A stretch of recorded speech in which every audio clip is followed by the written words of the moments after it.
Assalamualaikum warahmatullahi wabarakatuh. Di video kali ini, kami dari kelompok 2 mata kuliah Ekonomi Perpajakan akan membahas mengenai pajak negara atau pajak pemerintah pusat. Beberapa poin yang akan kami bahas di sini adalah pengertian pajak dan pajak pemerintah pusat, jenis-jenis pajak yang dikelola oleh pemerintah pusat, serta cara perhitungan pajak pertambahan nilai dan pajak penjualan atas barang mewah.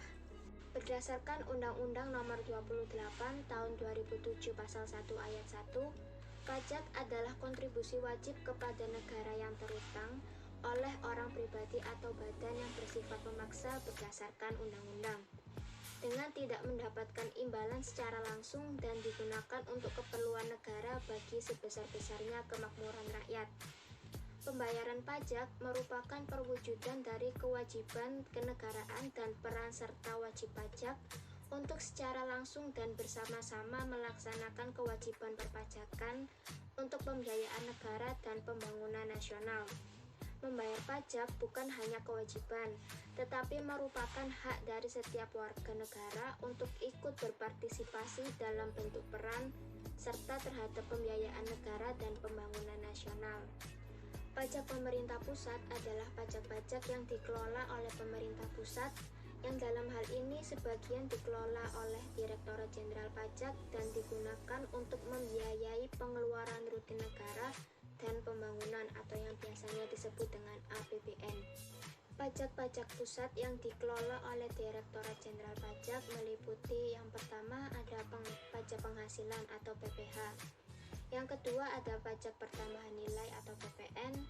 Yang ketiga pajak penjualan atas barang mewah. Yang keempat ada bea materai.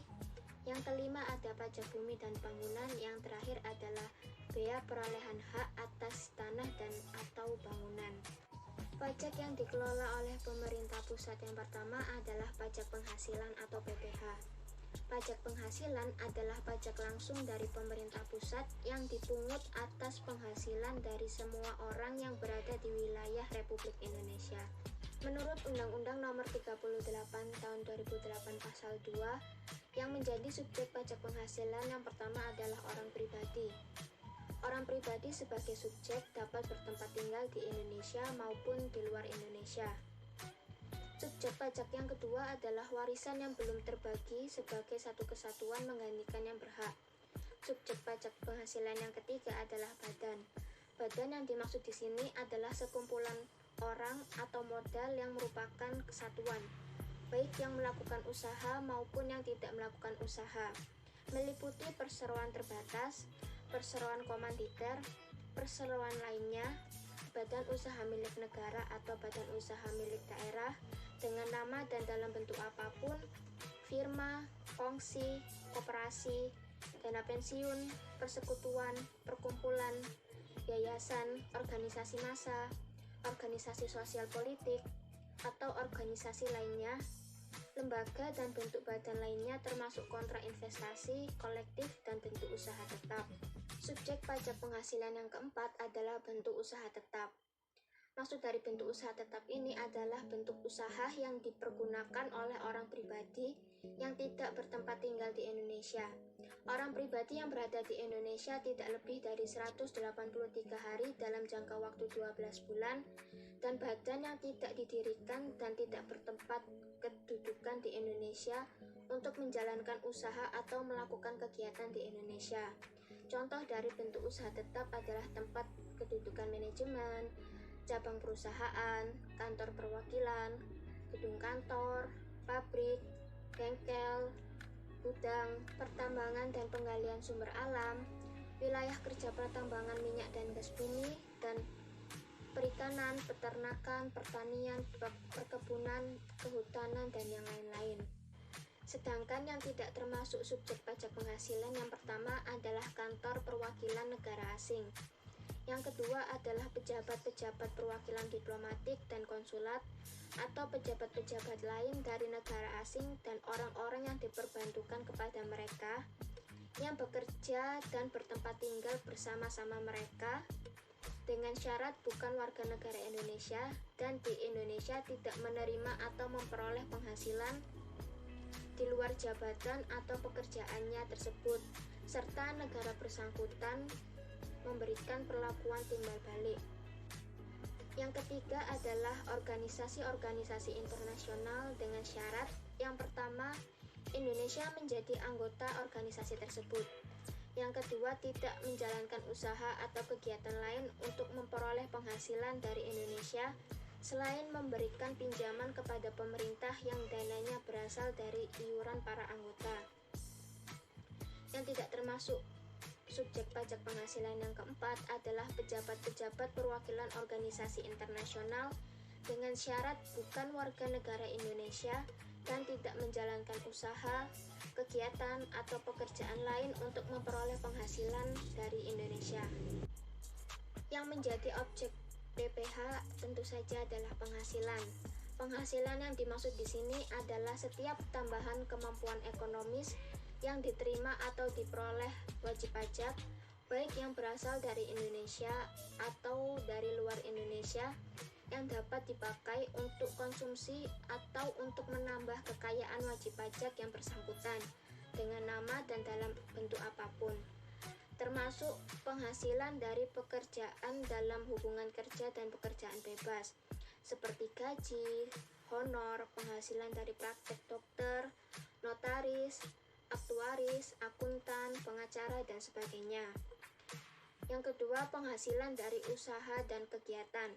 Yang ketiga, penghasilan dari modal yang berupa harta gerak ataupun harta tak bergerak, seperti bunga, dividen, royalti, dan keuntungan penjualan harta atau hak yang tidak dipergunakan untuk usaha. Dan yang terakhir adalah penghasilan lain-lain, seperti pembebasan utang atau hadiah. Dari sebelumnya yaitu pajak pertambahan nilai atau disingkat PPN. Pajak pertambahan nilai atau PPN itu pajak yang dikenakan atas penyerahan barang kena pajak dalam daerah pabean atau penyerahan jasa, dan juga impor barang kena pajak, pemanfaatan barang atau pemanfaatan jasa yang tidak berwujud maupun yang berwujud ya dari luar daerah pabean, dan ekspor barang, ekspor jasa yang berwujud maupun tidak berwujud oleh pengusaha kena pajak. Subjek PPN itu ada dua, pengusaha kena pajak dan bukan pengusaha kena pajak. Pengusaha kena pajak atau disingkat PKP yaitu pengusaha melakukan penyerahan PKP atau penyerahan JKP yang dikenakan pajak berdasarkan Undang-Undang Pajak Pertambahan Nilai atau UU PPN 1984, dan perubahannya tidak termasuk pengusaha kecil yang batasannya itu ditetapkan dengan keputusan Menteri Keuangan, kecuali pengusaha kecil itu yang memilih untuk dilakukan sebagai PKP. Syarat menjadi PKP itu pengusaha wajib memiliki pendapatan bruto atau omset dalam 1 tahun buku itu mencapai 4.800.000. Bukan pengusaha kena pajak itu merupakan pengusaha yang tidak dikukuhkan sebagai PKP, bukan PKP tetap melakukan penyetoran PPN terutang jika melakukan transaksi penyerahan BKP atau JKP. Jenis barang yang tidak dikenai PPN. Yang pertama, barang hasil pertambangan atau hasil penyebaran yang diambil langsung dari sumbernya. Yang kedua, barang-barang kebutuhan pokok yang sangat dibutuhkan oleh rakyat banyak. Yang terakhir, makanan dan minuman yang disajikan di hotel, restoran, rumah makan, warung, dan sejenisnya, meliputi makanan dan minuman baik yang dikonsumsi di tempat umum maupun tidak. Jenis-jenis jasa yang tidak dikenai PPN itu ada banyak sebenarnya, tapi saya akan menyebutkan beberapa saja, yaitu jasa pelayanan kesehatan medis, jasa pelayanan sosial, jasa asuransi, keagamaan, pendidikan, jasa tenaga kerja, boga atau catering, angkutan umum, penyediaan tempat parkir, dan sebagainya. Pajak penjualan atas barang mewah atau PPNBM. Berdasarkan undang-undang di Indonesia, pajak penjualan atas barang mewah atau PPNBM merupakan pajak yang dikenakan pada barang yang tergolong mewah dilakukan oleh produsen atau pengusaha untuk menghasilkan atau mengimpor barang tersebut dalam kegiatan usaha atau pekerjaannya. Barang-barang yang tergolong mewah dan harus dikenai PPNBM itu yaitu 1. Barang yang bukan merupakan barang kebutuhan pokok. 2. Barang yang hanya dikonsumsi oleh masyarakat tertentu. 3. Barang yang hanya dikonsumsi oleh masyarakat berpenghasilan tinggi. 4. Barang yang dikonsumsi hanya untuk menunjukkan status atau kelas sosial. Biaya materi adalah pajak yang dikenakan atas dokumen yang bersifat perdata dan dokumen yang digunakan untuk di pengadilan. Jenis-jenis biaya materi di Indonesia yaitu pertama, benda materai, yaitu materi tempel atau kertas materi yang dikeluarkan oleh pemerintahan Republik Indonesia. Selanjutnya, pematerian kemudian, yaitu pelunasan biaya materi yang dilakukan oleh pejabat pos atas biaya materi yang belum dilunasi.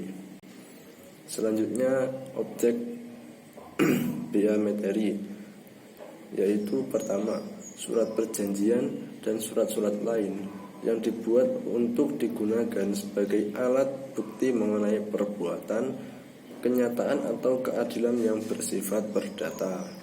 Selanjutnya, akta-akta notaris termasuk salinannya, akta-akta yang dibuat oleh pejabat pembuat akta tanah beserta rangkap-rangkapnya, dan surat yang memuat uang lebih dari Rp250.000 dengan rincian jika dokumen tersebut bernilai uang lebih dari 250.000 sampai 1 juta, maka akan dikenakan biaya materi sebesar Rp3.000. Dan jika dokumen tersebut bernilai lebih dari 1 juta rupiah, maka akan dikenakan biaya materi sebesar Rp6.000. Selanjutnya, mengenai pajak bumi dan bangunan. Pajak bumi dan bangunan ialah pajak yang dikenakan atas bumi dan bangunan yang bersifat kebendaan. Dalam artian, besarnya pajak terutang itu ditentukan oleh keadaan objek yang berupa bumi dan bangunan tersebut. Objek-objek bumi itu berupa sawah, ladang, kebun, rawa-rawa, tambang, dan lain-lain. Sedangkan untuk objek bangunan itu berupa tempat-tempat wisata, tempat olahraga, dermaga, serta fasilitas yang memberi manfaat, dan lain-lain. Selanjutnya, subjek atau orang yang memiliki wewenang atas bumi dan bangunan, yaitu setiap orang atau badan yang memiliki suatu hak atas bumi dan bangunan, memperoleh manfaat dari bumi dan bangunan, serta yang menguasai atau memiliki bumi dan bangunan tersebut. Biaya perolehan hak atas tanah dan bangunan atau BPHTB yang merupakan pajak yang dikenakan atas perolehan hak atas tanah atau bangunan. Subjek pajak ini adalah orang pribadi atau badan yang memperoleh hak atas tanah dan bangunan. Dengan kata lain adalah pihak yang menerima pengalihan hak, baik itu badan maupun orang pribadi. Subjek pajak yang dikenakan kewajiban bayar pajak menjadi wajib pajak. Selanjutnya adalah objek BPHTB yang merupakan perolehan hak atas tanah dan bangunan, yaitu terhadap peristiwa hukum atau perbuatan hukum atas transaksi atau peralihan haknya, yang meliputi pemindahan hak dan pemberian hak baru. Adapun pemindahan hak adalah sebagai berikut: jual beli, tukar menukar, hibah, hibah wasiat, waris, pemasukan dalam perseroan atau badan hukum lainnya, pemisahan yang menyebabkan peralihan, pelaksanaan putusan hakim yang mempunyai kekuatan hukum tetap, penunjukan pembeli dalam lelang, penggabungan usaha, peleburan usaha, pemekaran usaha, dan hadiah. Selanjutnya, cara menghitung pajak pertambahan nilai atau PPN dan pajak penjualan barang mewah atau PPNBM. PPN dan PPNBM yang terhutang dihitung dengan cara mengalihkan tarif pajak dengan dasar pengenaan pajak atau DPP. Tarif PPN dan PPNBM: yang pertama, tarif PPN adalah 10%. Yang kedua, tarif PPN sebesar 0% diterapkan atas A. Ekspor barang kena pajak atau BKP terwujud, B. Ekspor BKP tidak terwujud, C. Ekspor barang jasa kena pajak. 3. Tarif PPNBM adalah paling rendah 10% dan paling tinggi 200%. Yang keempat, tarif PPNBM atas ekspor BKP yang tergolong mewah adalah 0%. Selanjutnya, dasar pengenaan pajak atau DPP. Dasar pengenaan pajak adalah dasar yang dipakai untuk menghitung pajak yang terutang berupa jumlah harga jual, penggantian nilai impor, ekspor, atau nilai lain yang ditetapkan dengan peraturan Menteri Keuangan. Contoh perhitungan, BKPA menjual tunai barang kena pajak dengan harga jual sebesar 25 juta rupiah. Pajak pertambahan nilai yang terutang sama dengan 10% dikali sama dengan 10% dikali 25 juta rupiah sama dengan 250 juta rupiah. PPN sebesar 2.500.000 tersebut merupakan pajak pengeluaran yang kena pungut oleh perusahaan kena pajak A. Contoh perhitungan, pengusaha kena pajak D mengimpor barang kena pajak yang tergolong mewah dengan nilai impor sebesar 5 juta rupiah. Barang kena pajak yang tergolong mewah tersebut selain dikenai PPN juga dikenai PPNBM, misalnya dengan tarif 20%. Penghitungan PPN dan PPNBM yang terutang atas impor barang kena pajak yang tergolong mewah tersebut adalah 1. Dasar pengenaan pajak sama dengan 5 juta rupiah. PPN sama dengan 10% dikali 5 juta rupiah sama dengan 500.000 rupiah. 2. PPNBM sama dengan 20% dikali 5 juta rupiah sama dengan 1 juta rupiah. Jurnal yang kami review berjudul Pengaruh Tingkat Kepatuhan Wajib Pajak dan Pemeriksaan Terhadap Penerimaan Pajak Penghasilan yang ditulis oleh Olivia Jessica Yusuf Kastolani dan Muhammad Diti Adianto. Artikel ini terletak di dalam Diponegoro Journal of Accounting volume 6 nomor 3 halaman 1-10 tahun 2017. Tujuan penelitian ini adalah untuk menguji secara empiris pengaruh tingkat kepatuhan wajib pajak dan pemeriksaan terhadap penerimaan pajak penghasilan dalam 7 kantor pelayanan pajak Pratama di Kota Semarang. Variabel penelitian yang digunakan adalah penerimaan pajak penghasilan sebagai variabel dependen, sedangkan untuk variabel independennya adalah tingkat kepatuhan wajib pajak serta pemeriksaan jumlah realisasi surat ketetapan pajak kurang bayar atau yang disingkat SKPKB yang diterbitkan oleh KPP Pratama Kota Semarang. Penelitian ini menggunakan metode analisis berupa model analisis regresi linear berganda, sedangkan dalam melakukan pengujian terhadap data sampel penelitian, peneliti menggunakan analisis statistik deskriptif, uji asumsi klasik, dan pengujian hipotesis. Ada 4 poin yang bisa disimpulkan dari hasil penelitian ini.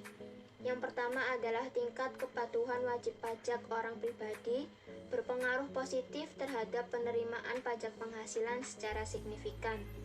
Hal ini dikarenakan pada saat wajib pajak berlaku patuh dengan tunduk dan menaati segala aturan perpajakan yang telah ditetapkan, maka hal ini akan menjadikan proses pelaksanaan perpajakan berjalan lancar. Hal ini akan mendorong terjadinya peningkatan penerimaan pajak penghasilan. Poin yang kedua adalah tingkat kepatuhan wajib pajak badan tidak berpengaruh terhadap penerimaan pajak penghasilan. Hal ini dikarenakan tingkat kepatuhan wajib pajak untuk melakukan kewajiban perpajakannya masih fluktuatif. Hal ini menggambarkan bahwa tinggi rendahnya tingkat kepatuhan wajib pajak badan tidak berdampak pada penerimaan pajak penghasilan. Poin yang ketiga adalah pemeriksaan untuk wajib pajak orang pribadi tidak berpengaruh terhadap penerimaan pajak penghasilan. Semakin besar atau semakin kecilnya pemeriksaan pajak yang dilaksanakan, maka tidak ada pengaruhnya terhadap peningkatan penerimaan pajak penghasilan. Hal ini dikarenakan sistem administrasi pemeriksaan pajak yang rumit dan memerlukan waktu cukup lama sehingga pelaksanaan pemeriksaan itu sendiri tidak berpengaruh secara langsung terhadap penerimaan pajak penghasilan. Dan poin yang keempat adalah pemeriksaan untuk wajib pajak badan berpengaruh secara positif dan signifikan terhadap penerimaan pajak penghasilan. Artinya, tinggi rendahnya pemeriksaan pajak yang dilakukan membuat penerimaan pajak penghasilan meningkat. Tujuan dilakukannya pemeriksaan adalah untuk memastikan bahwa setiap wajib pajak telah memenuhi kewajiban perpajakannya.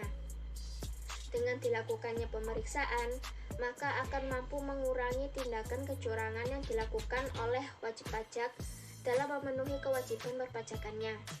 Salah satu pemenuhan kewajiban perpajakan meliputi membayar pajak penghasilan dengan jumlah yang benar dan secara tepat waktu. Pada saat wajib pajak melakukan hal tersebut secara bersamaan, akan mempengaruhi penerimaan pajak penghasilan. Sekian penjelasan dari kami, kurang lebihnya mohon maaf dan semoga apa yang kami sampaikan bisa dimengerti. Terima kasih. Wassalamualaikum warahmatullahi wabarakatuh.